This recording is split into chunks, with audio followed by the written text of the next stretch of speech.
नजरिया के बाण तह झन मारे कर रटले रानी तिरछी नजरिया के बाण तह झन मारे कर रटले मोर करे जमा मोर करे जमा मोर करे जमा मोर करे जमा मोर करे जा मोर करे जमा मोर करे जमा गड़ जाते एक कचले ए गोरी तिरछी नजरिया के बाण तह झन मारे कर रटले रानी तिरछी नजरिया के बाण तह झन मारे कर रटले।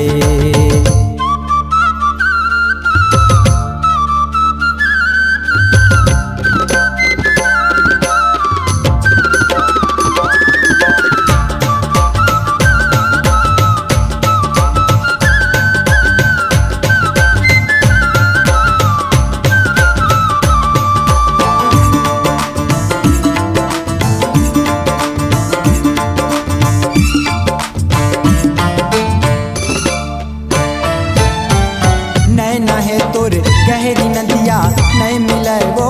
था लगते माँ हावे जैसे मोहरस मदिरा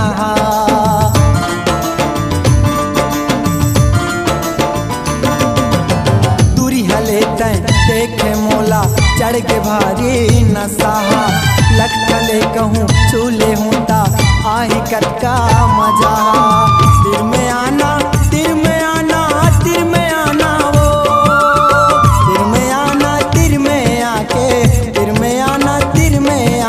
मोर छाती माला पटले ए गोरी तिरछी नजरिया के बाण तह झन मारे कर रटले ए गोरी तिरछी नजरिया के बाण तह झन मारे कर रटले।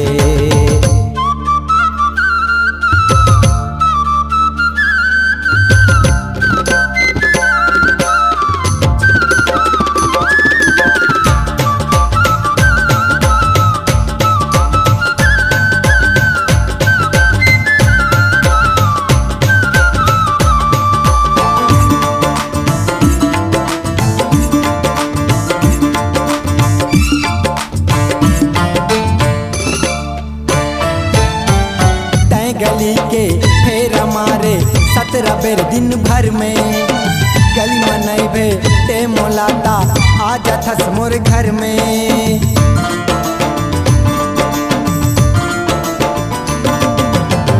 आगी मांगे के बहाना खुसरे घर भीतर में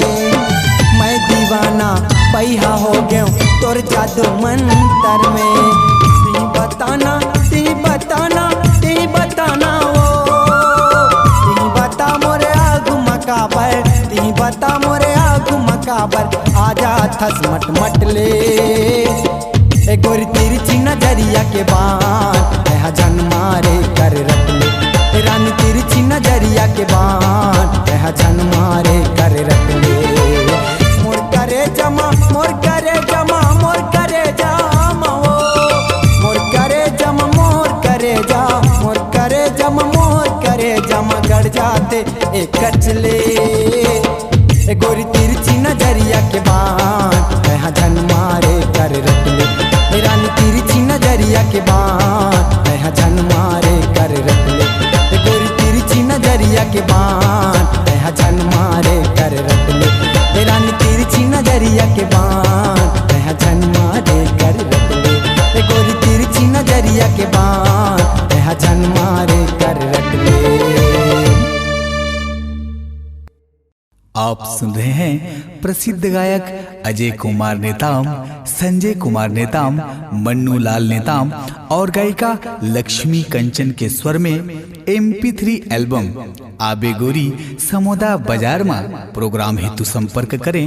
ग्राम तुलसी समोदा, फोन नंबर है 8966814561 और 9753179556। आबे गोरी समोदा बाजार में। आपकी आवाज ही आपकी पहचान है। यदि आप अपनी आवाज को एक नया आयाम देना चाहते हैं तो चले आइए मल्टी ट्रैक डिजिटल रिकॉर्डिंग के लिए AVM audio video studio Khamtarai Raipur. Mobile number 9301523929 और 7869646201। यदि आप नए एवं पुराने गीत सुनना चाहते हैं तो avmgana.com में जाकर गाना फ्री डाउनलोड करें और YouTube चैनल में AVM गाना और KK कैसेट्स को सब्सक्राइब करें।